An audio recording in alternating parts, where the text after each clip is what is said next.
अंगारा और काला दानव। दोस्तों, आपने इसके पिछले भाग में पढ़ा, एक अंतरिक्ष से फुटबॉल नुमा एक गेंद आकर गिरती है और उसमें से एक विचित्र प्राणी निकलता है जो धीरे धीरे करके बड़ी तेजी से आकार में बड़ा होता जाता है, जिसका मुंह शेर के जैसा होता है। और वह चिड़ियाघर के सारे जानवरों को छुड़ा लेता है और सबको अपने आदेश में अपने अंडर कर लेता है और आदेश देता है कि उसे आदमियों से लड़ाई करनी है। अब पर जानवर एक मीटिंग करते हैं और अंगारा को बुलाने की तैयारी करते हैं। अब उससे आगे अंगारा द्वीप में अंगारा देश की राज्यसभा में यह साराक्ष की फरियाद लेकर आया है। बोलो मित्र, किस देश से आए हो और क्या चाहते हो? मैं हिंदुस्तान से आया हूँ। हिंदुस्तान? काले दानव से हमारी रक्षा करो देता। और पक्षी ने सारा वृत्तांत सुनाया। इसका मतलब हमें तुरंत चल देना चाहिए। अगले दिन अंगारा चल पड़ा। काले दानव का जो विवरण इस पक्षी ने दिया है, क्या तुमने कभी ऐसा प्राणी देखा जटायु? नहीं स्वामी, मैंने कभी नहीं देखा। परंतु स्वामी, ऐसा प्राणी कोई दैत्य ही होगा। मैं विज्ञान युग का प्राणी हूँ जटायु, भूत पिशाचों या दैत्यों पर विश्वास नहीं करता। जंगल में 2 दिन बीत गए। कहाँ है तुम्हारा सेनापति? राजा साहब, सेनापति को रास्ते में छींक आ गई थी और छींक से एक पहाड़ गिर पड़ा। छींक से पहाड़ गिर पड़ा? हाँ, और सेनापति अब उस पहाड़ को उठाकर समुद्र में फेंकने की कोशिश कर रहे हैं। ऐसे सेनापति की तो मैं अवश्य प्रतीक्षा करूंगा। तभी सेनापति आ गया। अंगारा देवता की जय, अंगारा देवता की जय। ये जो आकाश मार्ग से आ रहा है वही है हमारे सेनापति। परंतु बहुत से प्राणियों से देवता क्यों कह रहे हैं? क्योंकि वह सर्वशक्तिमान है। अंगारा मन में उतर गया। अरे ये है तुम्हारा सेनापति, ये तो हमारे दुश्मनों की शक्ल का है। मैं इनका सेनापति ही नहीं, रक्षक भी हूँ। मुझे अंगारा कहते हैं। तो तुम सब वन्य प्राणियों का एक रूप हूँ। अब तुम मुझे अपना परिचय दो। मूर्ख, अपने राजा से परिचय पूछता है? तुम मेरा सेनापति है या कोई जासूस? मैं तुम्हें राजा मानने से इनकार करता हूँ। तुम एक घमंडी बालक के सिवा कुछ नहीं हो। अपना असली परिचय दो। छींक से पहाड़ उड़ाने वाले, तू हरगिज सेनापति नहीं हो सकता, दुश्मन का जासूस है। और तू जो मुझे बालक कहता है, देख मेरी परिचय। और फूंक मारता फू। सारे जंगल में तूफान आ जाता है, वृक्ष उखड़ने लग जाते हैं। और दिखाऊं? हाँ, क्योंकि राजा से और भी बहुत से गुण होते हैं। मैं आकाश में उड़ सकता हूँ, देखो। देखा, यह सब तो मैं भी कर सकता हूँ। अंगारा बड़ी चतुराई से कायदानों की शक्ति जांच रहा था। मैं हर शब्द का अर्थ बता सकता हूँ, चाहे वह किसी भी प्राणी के मुंह से निकलता हो। मैं भी हजारों प्राणियों की भाषा जानता हूँ। दुष्ट सेनापति, और क्या परिचय दूं अपना? कोई ऐसा कारनामा करके दिखाओ जिसे मैं ना कर सकूं। क्या तुम मेरे बराबर का शहीद बना सकते हो? पहले तुम मेरे बराबर का शहीद बनाकर दिखाओ। ठीक है, क्या तुम मुझसे छोटा शहीद बना सकते हो? अभी दिखाता हूँ। अब देखो मेरा आकार। वहां से थोड़ी दूर पर एक टीले पर बैठा जटायु सब देख रहा था। मैं कहता था ना कि वह कोई दैत्य होगा। अब तुम यह बताओ छोटे लाल कि तुम किस ग्रह के प्राणी हो? हमारी पृथ्वी पर तो ऐसा कोई प्राणी नहीं। अब मुझे पूरा विश्वास हो गया है, तू जासूस है। और जासूस को कैसे परिचय दिया जाता है यह मैं तुझे बताता हूँ। काले दानव ने अपना आकार बढ़ा लिया और अंगारा को उठाकर फेंक दिया। बाप रे, स्वामी अंगारा खतरे में। जटायु ने हवा में गोते खाते अंगारा को पंजे में लपक लिया। अच्छा, तो ऑटोमेटिक विमान भी है इसके पास। मैं तुझे पूरा ही परिचय देता हूँ, जासूस की औलाद। वह उड़ता हुआ आ रहा है। तुम सागर की ओर उड़ान भरो जटायु। काले दानव हाथों से हवा में चक्रवात बनाने लगा।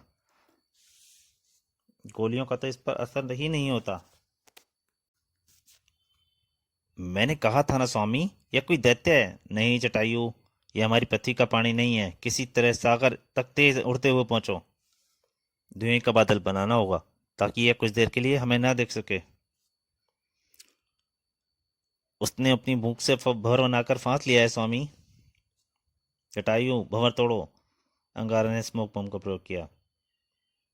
गैस बम मारता है जासूस, हा हा हा हा हा। अंगारा ने आकाश पर धुएं का बादल फैला रहा। कहाँ तक बचेगा, कब तक छिपेगा। जटायु सागर तक ले आया। वेल रानी, चली आओ वेल रानी। अंगारा की पुकार सुनते ही वेल ने सिर उठाया। जटायु, अब तुम उसे यहाँ तक ले आओ। तुम्हें देखते ही वह तुम्हारा पीछा करेगा। समझ गया स्वामी। थोड़ी देर में ही जटायु का पीछा करता काला दानव समुद्र के ऊपर आ गया। तो ये है वो दानव। चिंता न करो स्वामी, मैं सागर की रानी हूँ। भागकर यहाँ इस चट्टान पर आ गया। कायर, तू सोचता है कि मैं इस सागर में नहीं उतर सकता? देख मैं पानी में भी कैसे चल सकता हूँ। वे रानी, मुझे यह जिंदा चाहिए। इसे कैद करके अंगारा द्वीप ले चलना है। जैसे ही काला दानव वे रानी के निकट पहुंचा, अंगारा ने पानी में गोता लगाया। पानी के अंदर मैं भी तेरा कीमा बना डालूंगा। जैसे ही काले दानव ने पानी में गोता लगाया, वे रानी भी सतह से नीचे दब गई। और अरे यह पहाड़ मुझसे लड़ रहा है। इसकी ऐसी की तैसी, पहले इसी से निपटता हूँ। झुम। यह कोई पहाड़ नहीं है, समुद्र का विशाल पानी है। वे रानी ने पानी का भंवर डाला। मुझे इस भंवर से बाहर निकलना चाहिए। किंतु काला दानव अब वेल रानी के संसार में फंस चुका था। मौका देखकर वेल रानी ने अपने विशाल जबड़े में उसका सिर दबोच लिया। मुझे सुपर एनर्जी का प्रयोग करके इस दुश्मन की कैद तोड़नी होगी। ओह, अब जरा मैं इसके शरीर का निरीक्षण कर लूं। वेल रानी के जबड़े के अंदर यह कौन मच्छर मेरी शरीर पर रेंग रहा है? Super energy, super energy. ओहो, या इसके पंखों के नीचे के ये छोटे सिलेंडर किस चीज के हैं? पानी में भयानक तूफान आ गया। मेरे जबड़े में आग लग रही है स्वामी। वेल रानी सुपर एनर्जी से पीछे हटती चली गई। कुछ कीजिए स्वामी। मैं इसे पानी की सतह पर ले जाता हूँ, फिर इसे ब्लास्ट कर डालूंगा। ये तारों का मुहिम जाल। इन तारों को तोड़ने के लिए यह बम ठीक रहेगा। और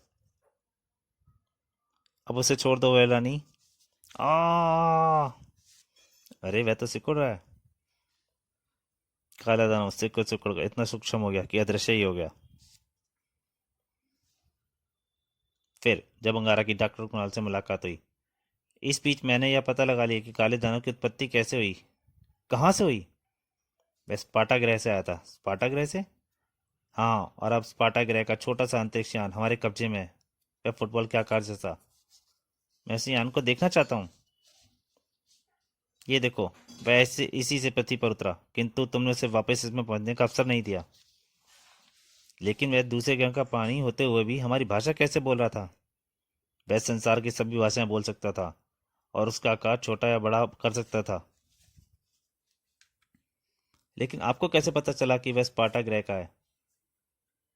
काले दानव का जब इससे संपर्क छूटा तो स्पार्टा से उसके लिए मैसेज मिला कि वह इसमें लौट आए, क्योंकि उसकी एनर्जी समाप्त हो रही थी। और मैंने उसे वापस लौटने नहीं तो छोड़ा। यह यान हमारे देश के लिए बहुत बड़ी उपलब्धि होगा। तो दोस्तों, ये कॉमिक यहीं तक। अगर आपको अच्छी लगे तो प्लीज़ लाइक कीजिए, शेयर कीजिए और चैनल को सब्सक्राइब कीजिए। धन्यवाद।